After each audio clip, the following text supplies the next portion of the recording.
Kabanata 2231.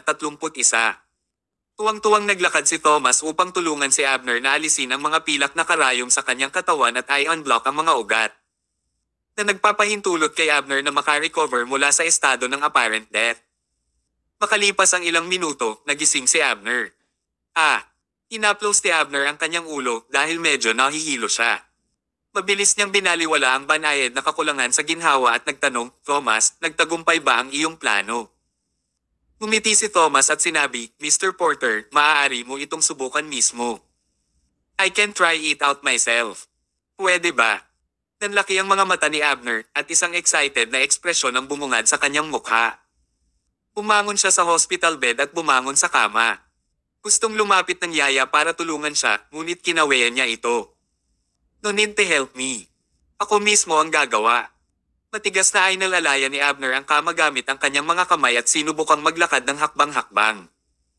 Mahigit 10 taon na siyang hindi nakakalakad at halos nakalimutan na niya ang pakiramdam ng paglalakad. Kaya kong maglakad. Naglalakad ako sa sarili kong mga paa. Napaiyak si Abner sa tuwa. Bagamat mabagal at mabigat ang bawat hakbang, napakasarap talaga ng pakiramdam na makalakad sa sarili niyang mga paa. Para siyang batang natutong maglakad at natutuwa siya sa tuwa. Nang makita niya ang ekspresyon ni Abner ay nakahinga rin ng maluwag si Thomas. Kawakas ay nagtagumpay. Sa gabi, maraming lalaki at babae ang kumakanta at sumasayaw sa isang buhay na bar. May party sila ngayong gabi. Ang mga lalaki at magaganda ang mga babae. Sobrang saya nila. Ang walang napansin ay isang hindi kapansin-pansing lalaki na sumuray-suray sa banyo ng bar pagkatapos uminom ng isang baso ng alak. Pagkapasok niya sa inidoro, tumigil ang lalaki sa pagsuray at umayos ng pagkakatayo. Tahimik niyang binuksan ang maluwag niyang Amerikana, naglabas ng isang bagay na parang scroll at binuksan ang takip sa isang dulo. Napakaingat at maingat ang kilos ng lalaki. Partikular niyang binuksan ang takip na nakaharap sa labas. Tumayo siya sa hagdan at ibinaba ang scroll. Isang maapoy na pulang ahas ang dahan-daang gumapang palabas dito. 2 ulong ahas. Go, baby. Hype up the party. Matagal nang nakakulong ang ahas na may 2 ulo. Sa sandaling ito ay lumabas, ito ay tila labis na nasa sabik at lumangoy patungo sa bulwagan ng paniki. Walang nakakita sa nakakatakot na makamandag na ahas na ito dahil sa malakas na musika at madilim na ilaw. Hanggang sa, what the hell? Masakit. Naramdaman ng isang lalaki na parang may tumutusok sa kanya habang sumasayaw. Pakiramdam niya ay napako siya sa mismong lugar at nasasaktan siya. Tumingin siya sa ibaba at nakita niyang wala, kaya nagmura siya sa isip niya. Sampain ng Diyos. Pagkatapos, nagpatuloy siya sa pagsasayaw. Bago pa siya makasayaw sandali, bigla siyang nakaramdam ng pagkahilo at bumagsak sa sahig. Nanginginig ang kanyang katawan at bumubula ang kanyang bibig. Tsaka may mabahong amoy na nagmumula sa katawan niya. Hoy, anong nangyari sa'yo? May dumating na security guard para tingnan. Pero right after the security guard came over, isa pang babae ang biglang bumagsak sa sahig. Ang kanyang reaksyon ay hindi katulad ng sa naunang lalaki. May mga kulay purple at green sa kanyang balat na para siyang pinahiran ng pintura. Unti-unti, mas maraming tao ang nahulog. Anong nangyayari dito? May lason bang gas dito? Kabanata 2232. Security, bilasan mo at tingnan mo to. Anong nangyayari dito? Kinabahan ng lahat at biglang nataranta dahil wala silang ideya kung ano ang nangyayari. Lalong naguluhan ang security. What the hell is going on? Hindi pa nangyari ang ganito. Hindi naman siguro poisonous gas, di ba? Bukas lahat ng pinto at bintana at maganda ang air ventilation.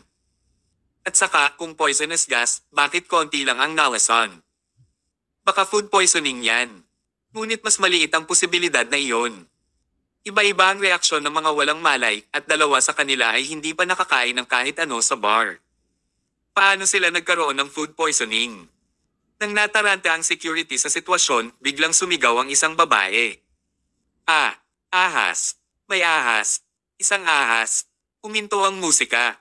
Pinuksan ang mga ilaw at nagkalat ang mga tao habang ang mga tingin ng lahat ay nalipat.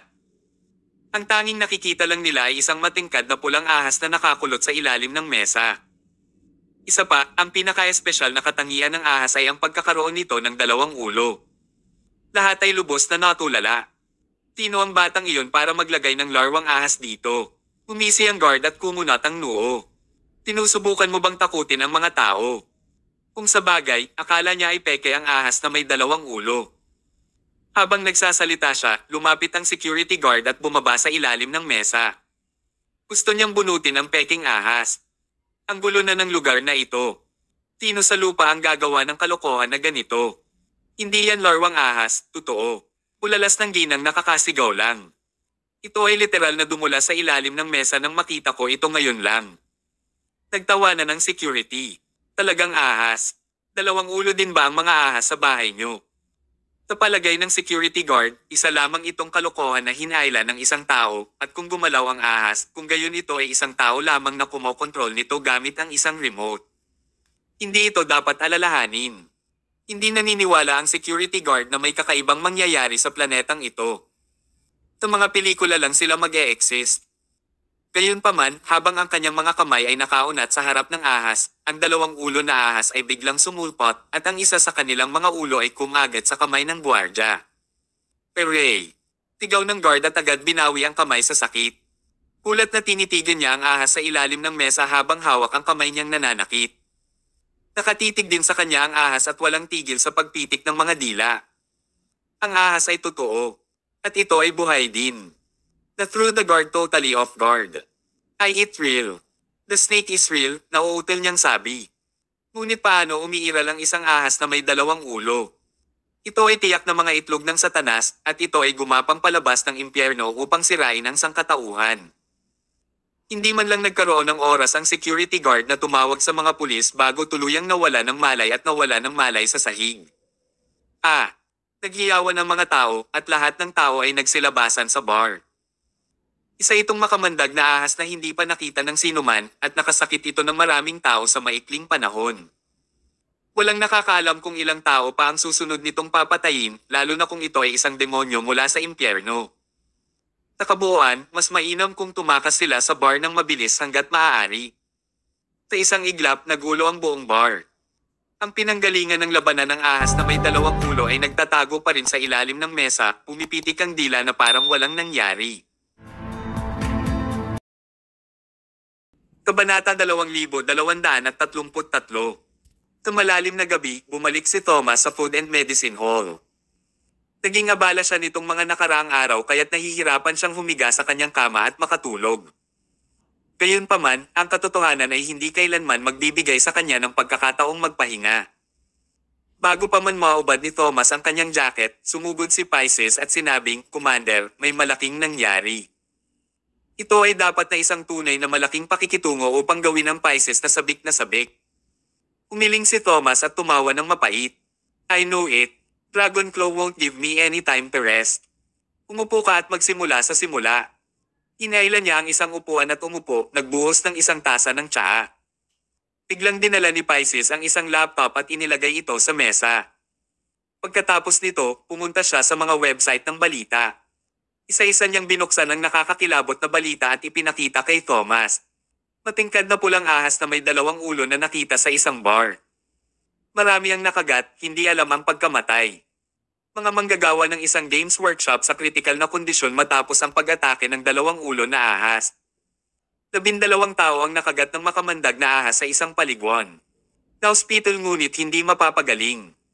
Marami pang balita tungkol dito at inatake ng dalawang ulong ahas ang halos buong lungsod ng Celandine magdamag.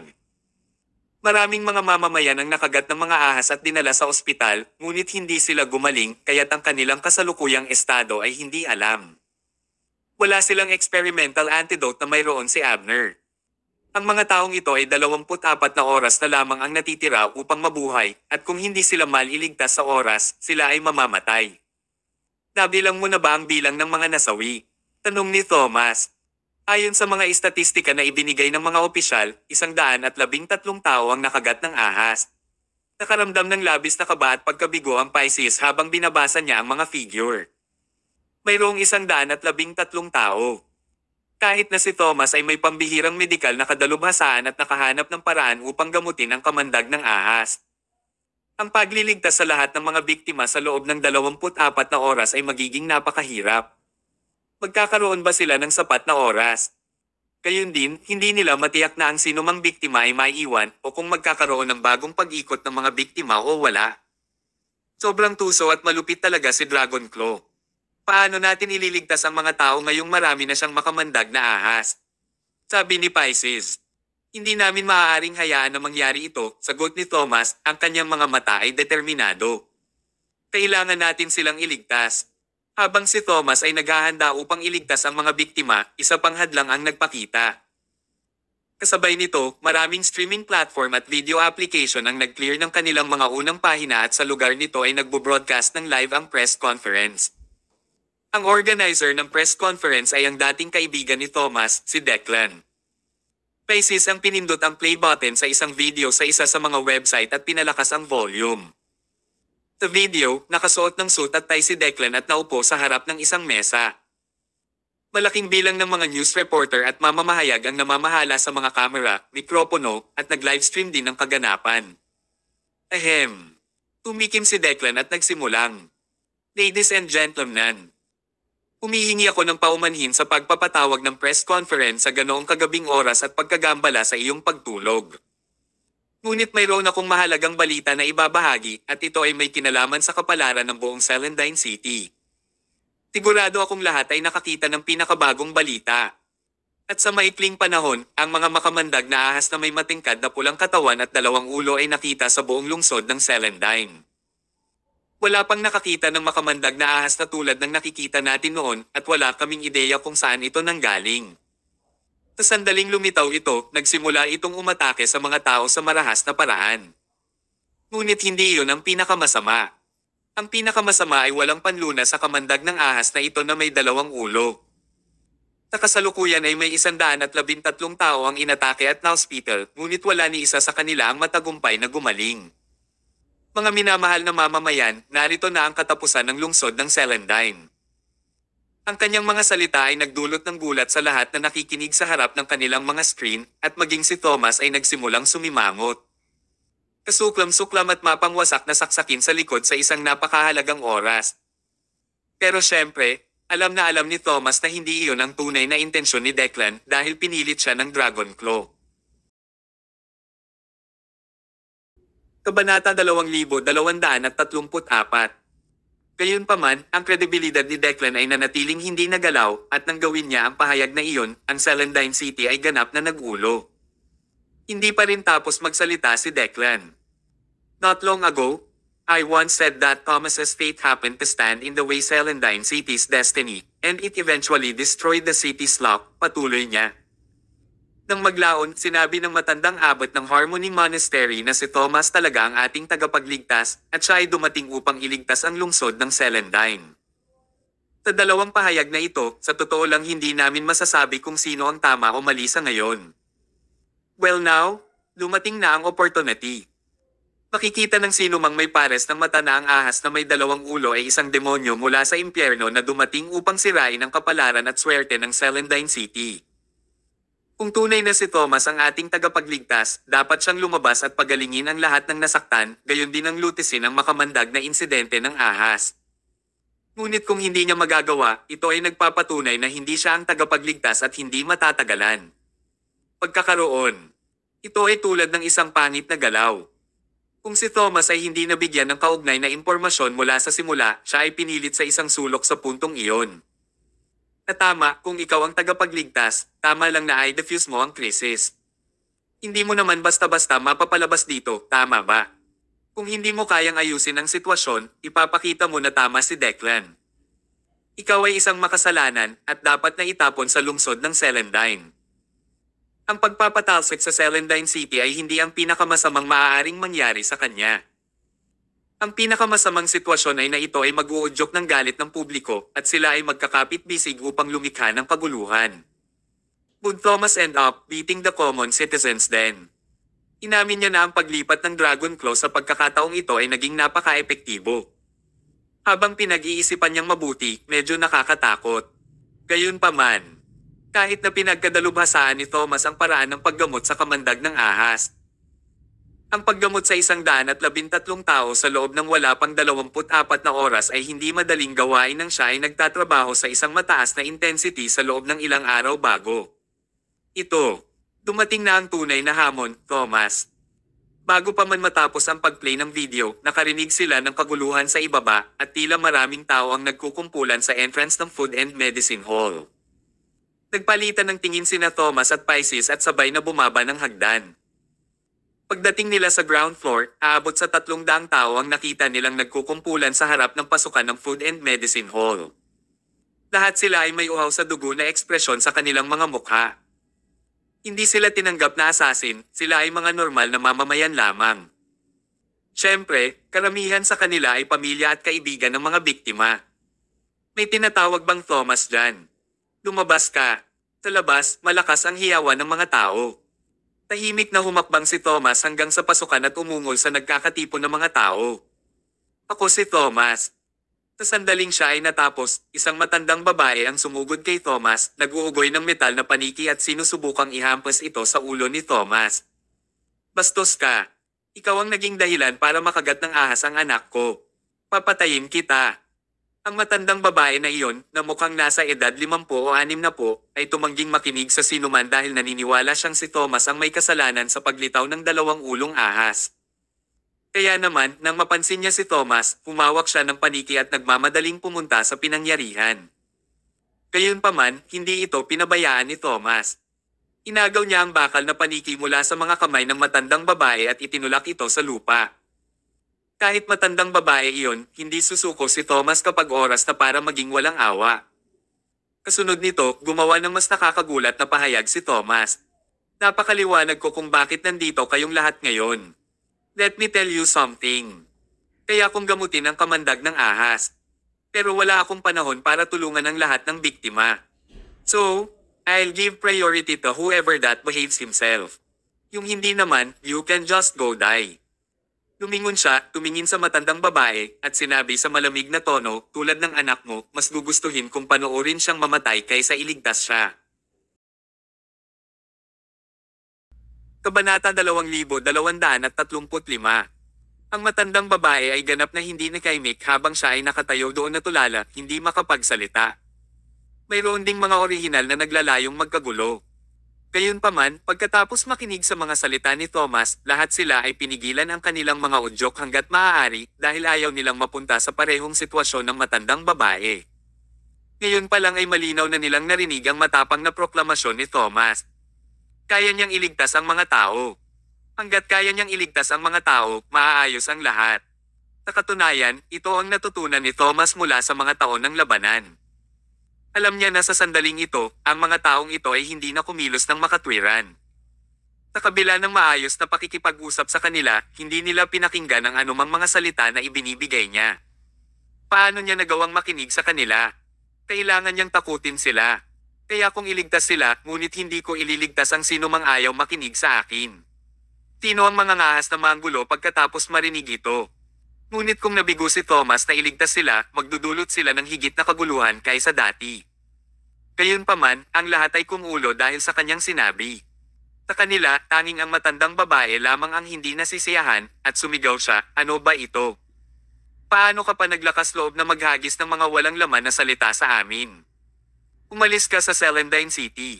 Umalis ka. Ngunit walang kabuluhan na sabihin ang mga ganoong salita sa puntong ito. Dahil bukod sa kanya, lahat ng sumama para manggulo ay sumuko kay Thomas. Hindi lang sila gumawa ng gulo sa kanya, tumabi pa sila kay Thomas. Sumigaw ang isang matandang lalaki, ano ang sinisigawan mo? Pwede bang itigil mo na ang pagiging hindi makatwiran? Tinabi ni Mr. Mayo na kaya niyang gamutin ang mga kaibigan natin. Kailangan nating magtiwala sa kanya ng buo. Wala kaming pakialam sa buhay mo, tulad ng ano. Ngunit kung gusto mong maging sanhi ng pagkamatay ng ating mga kaibigan at kamag-anak kasama mo, ako ang unang patputol. Oo, hindi rin kami papayag. Ang grupo ng mga tao na nakatayo sa isang nagkakaisang frente ay nagpalipat-lipat. Nataranta ang matandang babae. Sinubukan pa niyang hawakan ang manggas ni Thomas at kumilos ng walang kahihiyan, ngunit hindi ito nagtagumpay. Ang mga nasa katanghaliang gulang na mga lalaki at babae doon ay pawang bihasa sa walang kahihiyang pagkilos. Walang mag-aaksaya ng oras sa kanya kahit na walang kahihiyan siyang kumilos. Lumapit ang lahat upang tumayo sa harap ni Thomas upang paghiwalayin siya sa matandang babae, pinayagan itong magpakawalang isip sa gusto niya, ngunit pinipigilan siyang lumapit kay Thomas. Nang makipag-usap sila sa kanya, ang bawat isa sa kanilang mga salita ay mas malupit kaysa sa huli.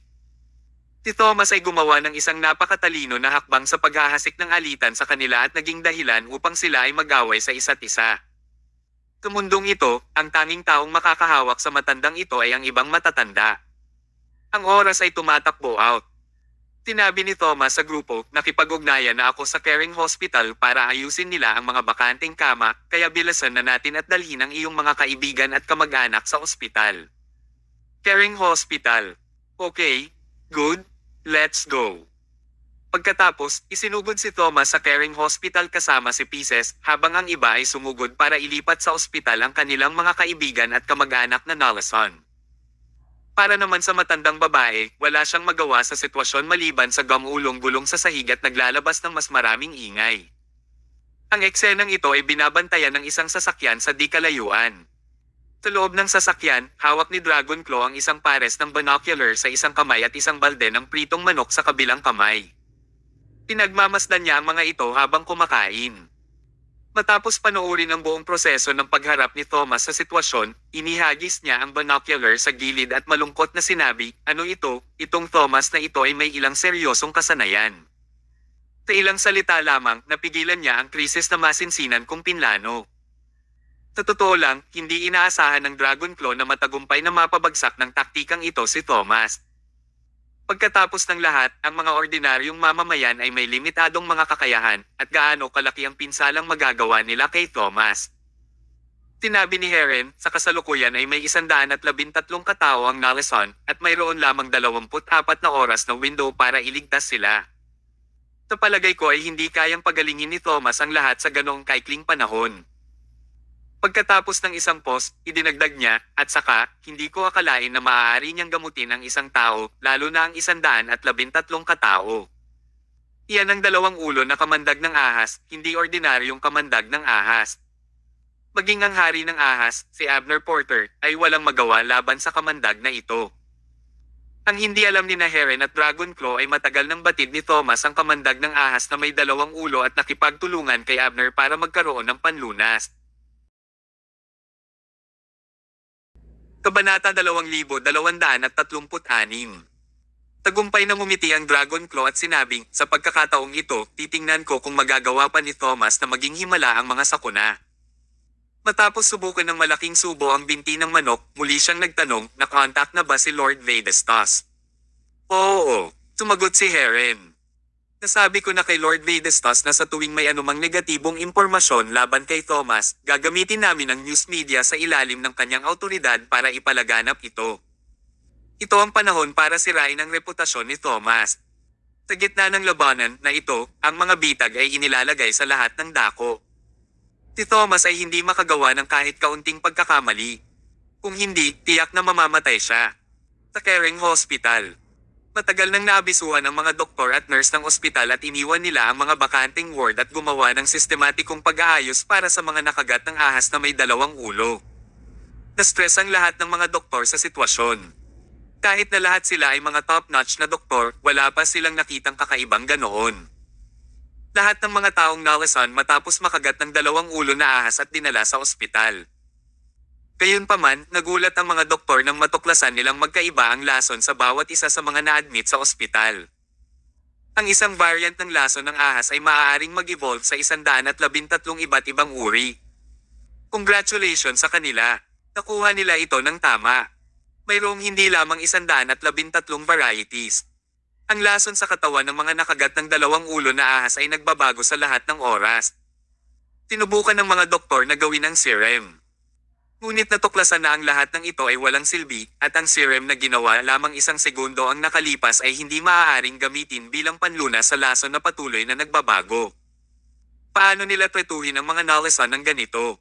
Halos mawalan na ng pag-asa ang mga doktor. Lahat sila ay sumang-ayon sa isang bagay na ang dalawang ulo na ahas ay isang diablo mula sa impyerno na dumating upang isagawa ang plano na sirain ang lungsod ng Celandine. Kung hindi, imposibleng ipaliwanag ang kasalukuyang sitwasyon. Maya-maya, dumating na si Thomas. Agad na nagtipon ng mga doktor, pinag-uusapan ang kasalukuyang sitwasyon. Itinaas ni Thomas ang kanyang kamay para sumenya sa kanila na pigilan sila. Tumigil ka. You guys don't need to say anymore, I already know all this long time ago. Huwag kang mag-alala, may paraan ako para harapin ito. But it will not be enough time if we're just rely on me alone. I need all of you to help out together. Tunay na napakahirap para kay Thomas na pagalingin ang lahat ng 113 na pasyente sa loob ng 24 na oras ng mag-isa. Kaya kailangan ni Thomas ang suporta ng lahat ng mga doktor na hinahati ang bigat ng trabaho sa kanilang lahat. Ayon kay Thomas, siya lamang ang namamahala sa pagbibigay ng mga silver needles upang mapanatili ang mga pasyente sa isang estado ng pseudocide. Kapag ang pasyente ay pumasok sa isang estado ng pseudocide, ang lason ay titigil sa paggalaw, at sa panahong iyon, ang ibang mga doktor ang mamamahala sa paggawa ng serum, pangangasiwa ng serum, at pagbibigay ng kaugnay na pangangalaga. Ang paghahati ng workload ay magpapabilis sa proseso ng pagliligtas at paggamot at ang workload ni Thomas ay lubos na mababawasan. Ngunit, matapos pakinggan ng mga doktor ang plano ni Thomas, lahat sila ay nahuli sa pagitan ng pagdududa, pag-aalinlangan at pag-asa. Na isasagawa ba ang kanyang plano? Isang estado ng pseudocide ng ilang sandali, pagkatapos ay itigil ang aktibidad ng kamandag ng ahas at buhayin ang mga taong pseudocide na ginagawang parang isang kulto ang lahat. Magiging epektibo ba ang gayong diskarte sa paggamot? Napakunot ang noo ng lahat at nagpahayag ng hindi pagsang-ayon. Kabanata 2237. Ngunit sa puntong ito, ano pa ang maaaring gawin? Huminga ng malalim ang lahat at sinimulang gawin ang sinabi ni Thomas, naghahanda ng mga pilak na karayom, kagamitan sa paggawa ng serum at mga kaugnay na gamot. Dapat piliin ng unang pasyente ang individual sa pinakamalubhang kondisyon. Ang mga paggamot ay ibinibigay muna sa mga kritikal na pasyente, pagkatapos ay hindi gaanong malubhang mga pasyente. Kahit na kaya nilang manatiling buhay hanggang 24 na oras, ito ay isang magaspang na pagtatansya. Ang tanging katiyakan ay ang mga nasa kritikal na kondisyon ay mamamatay ng mas maaga kaysa sa mga hindi gaanong malala. Sa makatuwid, ang diskarte ni Thomas ay unti-unting gamutin ang mga kritikal na pasyente at lumipat sa iba.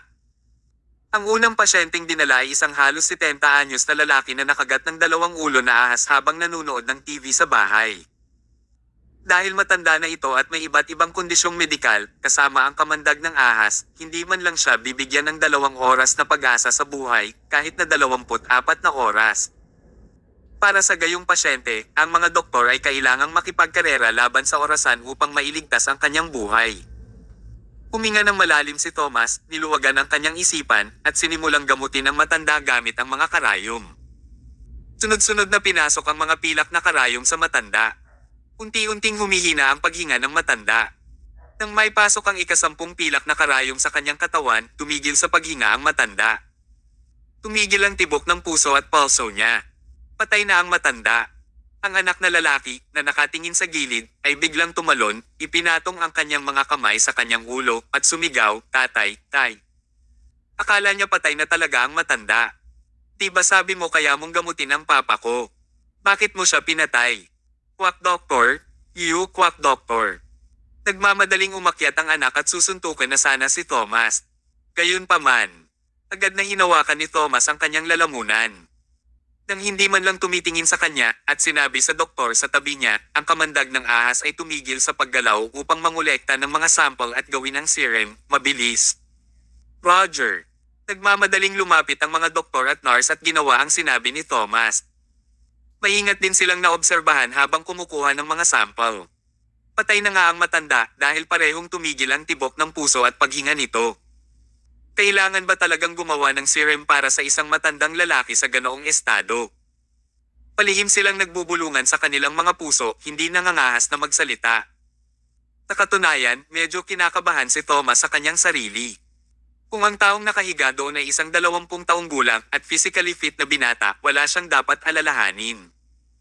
Ang hirap kasi ng matanda mismo ay matanda na, mahina at may sakit. Ang timing ng pseudocide technique ay kailangang mahigpit na kontrolin. Kahit na ang kaunting pagkakamali ay maaaring humantong sa pagkamatay ng matanda. Walang pangalawang pasyente na handang payagan si Thomas na gamutin siya kung ang unang pasyente ay namatay. Kahit na si Thomas ay may matatag na kaalaman sa kakayahang magligtas ng mga buhay, hindi ito nakatulong. Sa kasalukuyang kritikal na sitwasyon, may ilang hindi makatwiran na mga tao na dumating at nagkagulo na nagdulot ng kaguluhan. Ang eksenang ito ay nakita sa pamamagitan ng mga mata ng undercover na inayos ni Lord Vedestas gamit ang kamera para lihim na makuha ang lahat at ipadala ito sa news media sa ilalim ni Lord Vedestas. Sa pagkakataong ito, may ilang drama na dapat panoorin. Ang walang prinsipyong kwek-kwek na doktor ay maling nag-claim na kaya niyang pagalingin ang kamandag ng ahas, ngunit hindi niya nailigtas ang inosenteng matanda at hindi sinasadyang napatay ito. Pinugbog at sinipa pa niya ang pamilya ng matanda. Ang kapansin-pansin at malakas na balita ay kumalat sa social media. Sa isang iglap, ang bilang ng mga taong nagbabahagi at nagbabasa ng balita ay lumampas sa 10 milyon. Ang buong kapaligiran ng opinyon ng publiko ay hindi pabor kay Thomas. Siya ay ganap na naging isang makasalanan. Ang mga tao ay nagsimulang magtanong at campaign si Thomas matapos ang balita na malaman ng mga pamilya ng mga pasyente sa ospital at handa silang dalhin ang kanilang mga nasugatan na pamilya. Na determinadong hindi magamot ng ganitong uri ng kwek-kwek na doktor. Ang mas pinalaki pa ay ang mga pulis ay nakatanggap ng napakaraming tawag at walang pagpipilian kundi ang magpadala ng mga opisyal upang arestuhin ang kwek na si Dr. Thomas. Sa pagkakataong ito, si Thomas ay nasa mainit na sabaw. Kabanata 2238. Nakatayo si Lord Vedestas sa harap ng isang glass panel window sa Art Trading Corporation habang pinapanood niya ang mga neon lights na kumikislap sa lungsod. Siya ay nagkaroon ng oras ng kanyang buhay. Ang kanyang bagong sekretarya si Lucia Janina ay dumating upang magulat sa kanya. Magandang balita, Panginoon Vedestas. Lahat ng tao sa net ay tinutuligsan na si Thomas. Paulit-ulit nilang inulit kung gaano siya kakwek. Buhay ng tao ang kinuha niya sa halip na iligtas ang isa. Mukhang hindi lang palalayasin si Thomas sa Celandine City, kundi maglilingkod din siya ng ilang taon sa bilangguan kung ang mga bagay ay pumunta sa timog para sa kanya. Ginagawa ng news media sa aming dulo ang lahat sa loob ng kanilang mga kakayahan upang matiyak na hindi na makakabawi si Thomas mula rito. Tumango si Lord Vedestas sa tuwa habang sinabi niya, ito ay hindi sapat. Ipunin mo ang iyong mga tauhan at sabihin sa kanila na gumawa ng kalituhan sa Caring Hospital. Ayoko. Gusto kong bigyan si Thomas ng kahit sandali na magpahinga. Opo, Ginoo. Umalis sa opisina si Lucia at agad na nagtipon ng mga lalaki para manggulo sa Caring Hospital. Actually, matagal na siyang nakahanda ng mga lalaki. Si Lucia ay kinakailangan lamang na magpadala ng isang maikling mensahe upang sabihin sa kanila na kumilos. Kasunod nito, sinimulan ng mga taong naka-standby niya ang kanilang pag-atake sa Caring Hospital. Lahat sila ay may hawak na metal bat sa kanilang misyon na sirain ang Caring Hospital. Para silang nasa krusada para alisin ang demonyo sa balat ng lupa. Ngunit hinarang na sila ng magigiting na pulis bago pa man sila makarating sa ospital. Ang dumating para tumulong kay Thomas ay ang pinuno ng distrito na si Eric. Sinabi lang ni Thomas kay Eric na kailangan niya ng tulong niya, tiyakin ang kanyang kaligtasan at kapayapaan sa loob ng isang panahon. Kaya naman, inayos ni Eric na ang ilan sa kanyang mga tauhan ay naka-standby sa paligid ng ospital.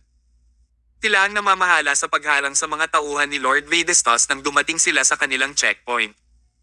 Ngunit ito ay pansamantalang hakbang lamang, hindi isang permanenteng solusyon laban sa kanila. Kung hindi mapagaling ni Thomas ang matanda, tiyak na mauulit ang mga ganitong isyu sa hinaharap. Sa puntong iyon, wala nang magagawa si Eric kundi ang hulihin si Thomas para patahimikin ang mga tao. Ang oras ay tumatakbo out.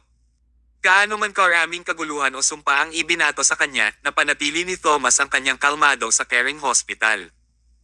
Ipinulupot niya ang kamay sa anak ng matanda at idiniin ito sa dingding. Ang mga naririto naman para manggulo, ipinaubaya sa kanyang mga nasasakupan. Sa sandaling iyon, naghihintay lamang siya na mabuo ang serum. Ang mga doktor sa Caring Hospital ay ang pinakamahusay sa pinakamahusay. Ang kailangan lang nila ay humigit kumulang 2 minuto upang bumuo ng swero. Dinala nila ang swero sa ward ng pasyente at tiningnan si Thomas. Matapos makatanggap ng pahintulot mula kay Thomas, tinurok nila ang swero sa patay na matanda. Galit at balisa ang kanyang anak sa parehong oras. Sumigaw siya sa taas ng kanyang mga baga. Tumigil ka nga. Patay na ang tatay ko. Anong ginagawa niyo sa kanya? Iniinsulto mo ang bangkay ng tatay ko, gumagawa ka ng kalapastanganan. Mamamatay kayong lahat. Masagasaan kayo ng sasakyan kapag papalabas kayo. Ibinuka niya ang bawat sumpang pumapasok sa isip niya. Maya-maya pa ay naiturok na ang swero sa katawan ng matanda. Tumingin ang doktor kay Thomas at sinabing, ano ang susunod nating gagawin, Mr. Mayo? Walang sabi-sabing kinuha ni Thomas ang isang lubid at itinali ang anak sa binti ng mesa. Pagkatapos ay tinungo niya ang pasyente at sinimulang tanggalin ang mga pilak na karayom sa matanda. Natunaw ang kakayahan ng apparent death. Ang 10 pilak na karayom ay tinanggal kaagad.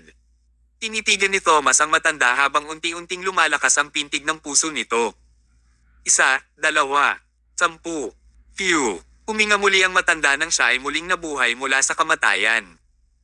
Pagkatapos ay dahan-dahan niyang iminulat ang kanyang mga mata.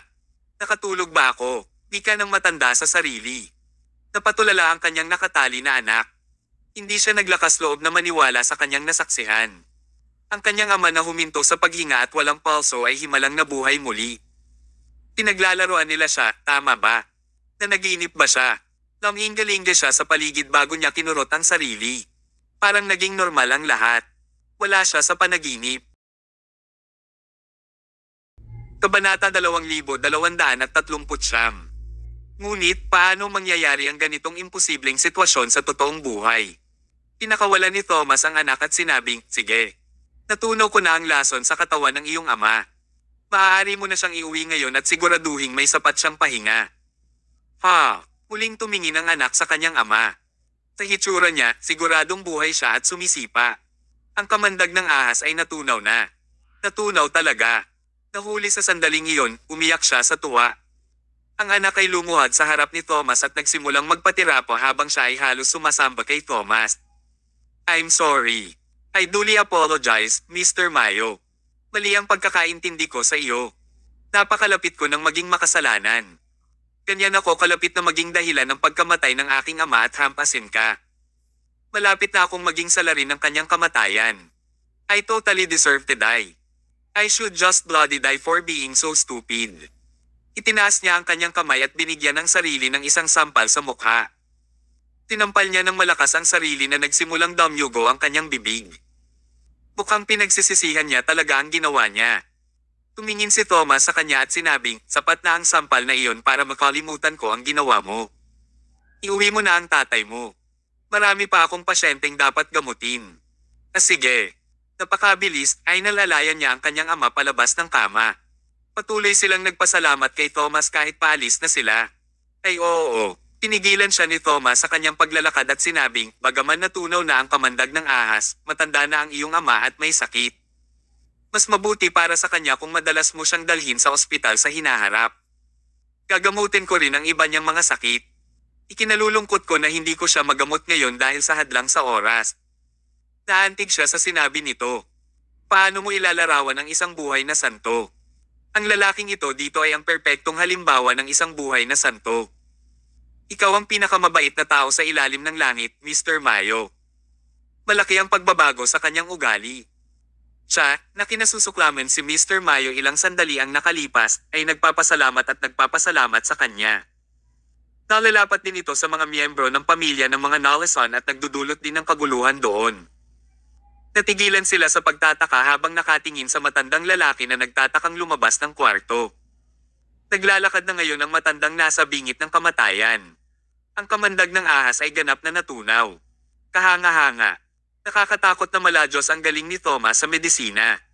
Tinabi ng Pisces sa mga nagdudulot ng kaguluhan, naniniwala ba kayo na matutunaw na ang kamandag ng ahas? May iba pa bang gustong manggulo dito? Magdulot ng kaguluhan. Sino pa ba ang maglalakas loob? Lahat sila ay halos sumasamba sa mga kasanayan ni Thomas sa medisina habang nakadapa.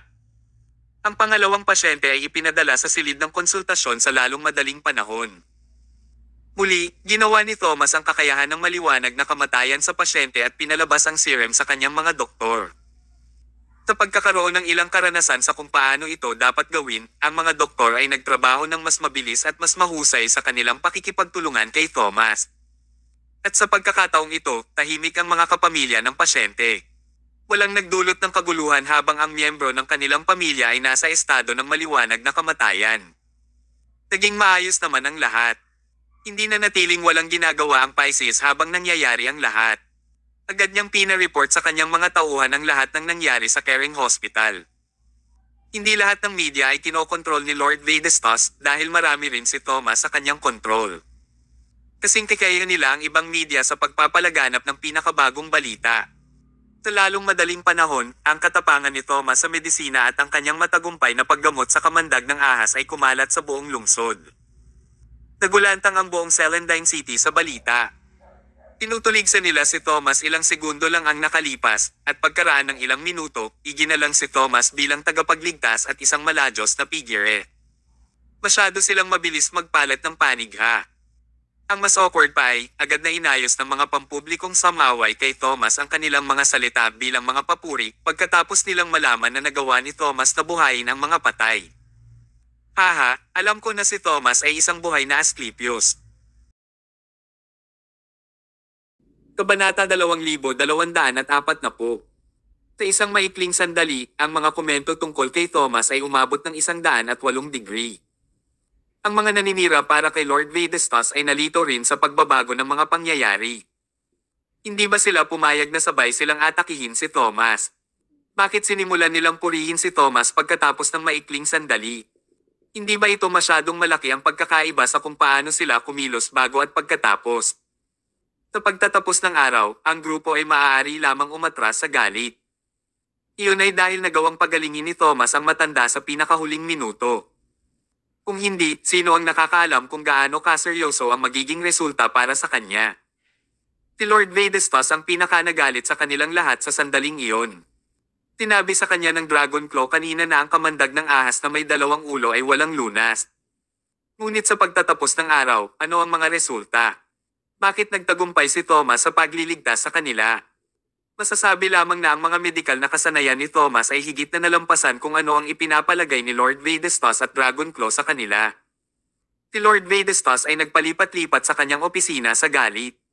Nakita ng kanyang sekretarya na si Lucia kung gaano galit si Lord Vedastos. Out of nowhere, nakaisip siya ng plano. Siya ay tumungo patungo sa Panginoong Vedastos at nagsabi, mayroon akong isang paraan upang makitungo kay Thomas minsan at para sa lahat, Panginoong Vedastos. Si Lord Vedastos ay nag-aalinlangan sa kanyang plano. Marami ang nagbigkas ng eksaktong parehong mga salita ngunit hindi napigilan ang kanilang mga salita. Sabihin mo sa akin. Malumanay na sinabi ni Lucia kahit na ang isang matalinong babae ay hindi makakapagluto ng pagkain ng walang kanin. Gaano man kahusay ang mga kasanayan ni Thomas sa medisina, makakapagligtas pa ba siya ng sinuman kung wala ang mga kagamitang panggamot? Ang hakbang na ito ay katulad ng mga tagapagtanggol ng isang medieval na kastilyo na sinusunog ang kanilang bakuran ng butil bago sila nakuha ng isang kaaway. Hindi sila makakamkam ng anuman at sa huli ay maubusan sila ng pagkain. Iyan ay napakatalino. Bagamat magdudulot ito ng dagok sa kanilang kita, hindi maitatanggi na isa itong mabisang paraan. Hindi yan pwede. Biglang sinabi ni Lord Vedastos, walang silbi ang pagsira sa kanyang mga halamang gamot dahil mabibili lang niya ang mga halamang gamot sa ibang lugar. Imposibleng sirain ko ang napakaraming botika sa Southland District, tama ba? Umiti si Lucia, tiyak na nalilito ka dahil sa iyong pagkabalisa, Lord Vedastos. Ang mga halamang gamot sa Celandine City ay kontrolado ng Art Trading Corporation, tama ba? Hanggat nawala ka ng mahiwaga, hindi maaaring hawakan ang mga halamang gamot. Kapag nangyayari iyan, saan kukuha si Thomas ng kanyang mga halamang gamot? Huli na para sa mga pasyente kung maghihintay sila ng mga halamang gamot mula sa ibang lungsod. Kahanga-hanga, binigyan siya ni Lord Vedastos ng thumbs up. Tere na sa plano mo. Matapos ma-finalize ang kanilang plano, sinabihan ni Lucia ang kanyang mga subordinate na magsimulang magtrabaho. May mga undercover na ahente na inilagay sa Caring Hospital sa gitna ng mga miyembro ng pamilya ng pasyente dahil imposibleng makilala sila. Hanggat may bukas para sa kanila, madaling masira ang mga halamang gamot ni Thomas. Si Thomas ay itinatago sa dilim sa oras na iyon. Siya ay masyadong pagod at masyadong nakatutok sa mga bagay sa kamay. Ang kanyang atensyon ay nakatuon lamang sa paggamot sa mga pasyente. Wala siyang panahon para harapin ang ibang mga bagay dahil maraming araw siyang nagsusumikap noon. Matapos gamutin ng isa pang pasyente, tinawagan ni Thomas ang Pisces at sinabing, dalhin mo rito ang mapahamak na tita. Naunawaan ng Pisces ang gustong gawin ni Thomas nang walang anumang paliwanag. Si Thomas ay hindi gustong iligtas ang kanyang anak noon upang makagawa ng isang halimbawa mula sa kanya sa pamamagitan ng pagkatakot sa kanya. Imposibleng hayaan na lang niyang may mamatay kapag may kapangyarihan siyang pigilan ito sa sobrang bait ni Thomas. Dinala ang matandang tiya kay Thomas makalipas ang ilang sandali. Hindi na siya nagpapahangin tulad ng ginawa niya noon. Halatang namamaga ang mata niya sa sobrang pag-iyak. Nang makita niya si Thomas, lumuhad siya, pakiusap, iligtas mo ang aking anak, Ginoong Mayo. 20 taong gulang pa lamang siya. Hindi siya maaaring mamatay ng ganito kabata. Kung galit ka sa akin, malugod kong gagamitin ang aking buhay bilang kapalit para sa kanya. Mas gugustuhin pa ng matandang tiyahin ang mamatay kaysa panoorin ang pagkamatay ng kanyang anak. Ang pagmamahal ng mga magulang sa kanilang mga anak ay tunay na walang hangganan. Hindi rin siya pinahirapan ni Thomas. Tanging sinabi niya, I called you here for that matter. Dalhin mo rito ang anak mo. I will treat him now. Sumambulat sa tuwa ang matandang tita. Really? Are you really willing to treat my son despite the past grievances, Mr. Mayo? Sabi ng Pisces na nakatayo sa gilid, oo naman. Pero sana ay bigyan mo ng pansin sa hinaharap para hindi mo mali ang paninirang puri sa mabubuting Samaritano. Never. Hindi ko na uulitin yon.